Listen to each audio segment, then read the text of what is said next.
வணக்கம். குறள் 311. அதிகாரம் இன்னா செய்யாமை. சிறப்பு இனும் செல்வம் பெறினும் பிறர்க்கின்னா செய்யாமை மாசற்றார் கோள். சிறப்பு இனும் சிறப்பைத் தரும், செல்வம் பெறினும் செல்வம் கிடைத்தாலும், பிறருக்கு இன்னா செய்யாமை பிறருக்கு துன்பம் செய்யாமல் இருப்பது மாசற்றார் கோள். மாசற்றார் அப்படின்னா மனதில் தூய்மை உடையவர், மன தூய்மை உடையவரின் கொள்கை. கோள்னா இங்க கொள்கை. இப்ப மனதுல எவ்வித வஞ்சமும் அழுக்கும் இல்லாதவர்கள் பிறருக்கு துன்பம் செய்வதனால் நிறைய செல்வமும் அதனால் சிறப்பும் கிடைக்கும் என்றாலும் கூட பிறருக்கு எந்தவித துன்பமும் செய்யாமல் இருப்பது ஒரு கொள்கையாவே அவங்க வைத்திருப்பாங்க. அதாவது மாசற்றார், மனதில் தூய்மை உடையவர் என்ன பண்ணுவார் அப்படின்னு பாத்தீங்கன்னா, யாருக்கும் எந்த துன்பமும் செய்ய மாட்டார். அதனால அவருக்கு பெரிய புகழும் செல்வமும் கிடைக்கும் அப்படின்னு தெரிந்தாலும் கூட அவருக்கு பிறருக்கு துன்பம் செய்ய மனது வராது.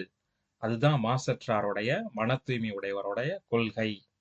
இப்ப உதாரணத்துக்கு ஒரு தானி ஓட்டுநர் இருக்காருன்னு வச்சுங்களேன். அவர் வறுமையில வாடுறார். தானி அப்படின்னா ஆட்டோ.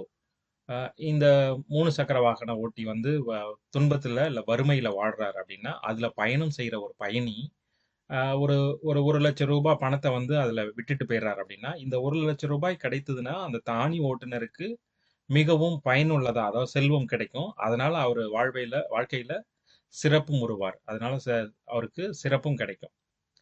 ஆனா அவர் அந்த பொருளை விட்டுட்டு போனவர் உரியவரிடம் ஒப்படைப்பது என்பது இந்த மாசற்றார் கோள். அதாவது மனதுல எந்தவித துன்பமும் மனதுல எந்தவித அழுக்கும் வஞ்சகமும் இல்லை அப்படின்னா, ஆசையும் இல்லை அப்படின்னா அந்த பொருளை அவர் அவர்கிட்டே ஒப்படைப்பார்.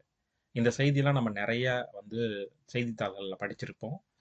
அதுதான் இந்த செய்தியை தான் வள்ளுவர் எப்படி சொல்றாரு அப்படின்னு பாத்தீங்கன்னாக்க, சிறப்பு ஈனும் செல்வம் பெறினும் பிறர்க்கின்னா செய்யாமை மாசற்றார் கோள். இங்க மாசற்றார் கோள், மன தூய்மையுடையோட கோள்ங்கிறது தான் முக்கியமா நம்ம கவனிக்கப்பட வேண்டிய செய்தி. மறுபடியும் இன்னொரு முறை சொல்றேன், குறளை பாருங்க. சிறப்பு ஈனும் செல்வம் பெறினும் பிறர்க்கின்னா செய்யாமை மாசற்றார் கோள். நன்றி, வணக்கம்.